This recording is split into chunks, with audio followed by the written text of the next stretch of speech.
So now that we have a sense of how binomial probability distributions are formed and when they occur, those four conditions, remember, we can now look at some of the notation that's related to binomial probability distributions.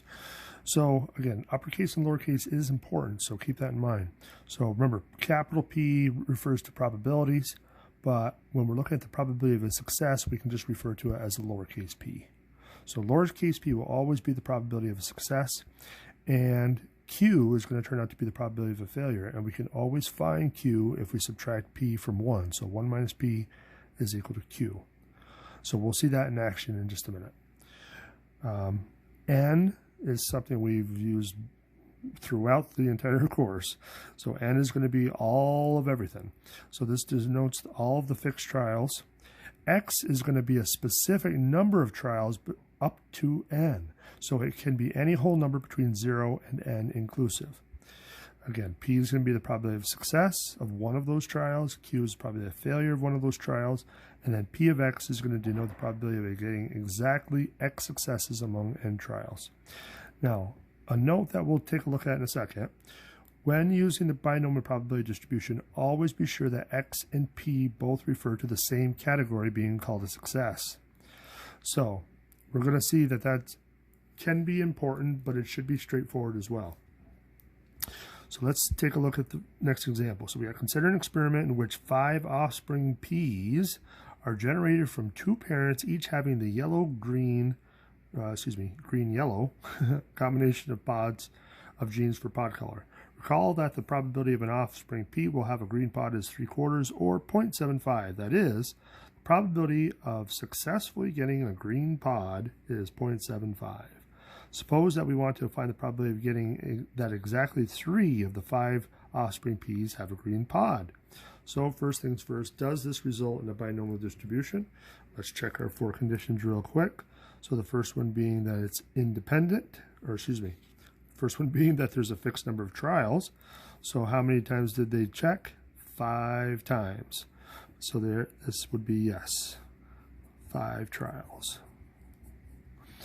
2 should be, is it independent? So does the outcome from one situation influence the next situation? And the answer is no. So, I mean, what happens with one pod doesn't necessarily influence what's going to happen to the next one. So they are independent. And 3, is there only 2 categories of outcomes? So in this case, it's either yellow or green, so that's it. So that's going to be a yes as well. Green, yellow. And then 4, is the probability always the same? And it is. The probability of a green pod is always 0.75, so that's a yes as well.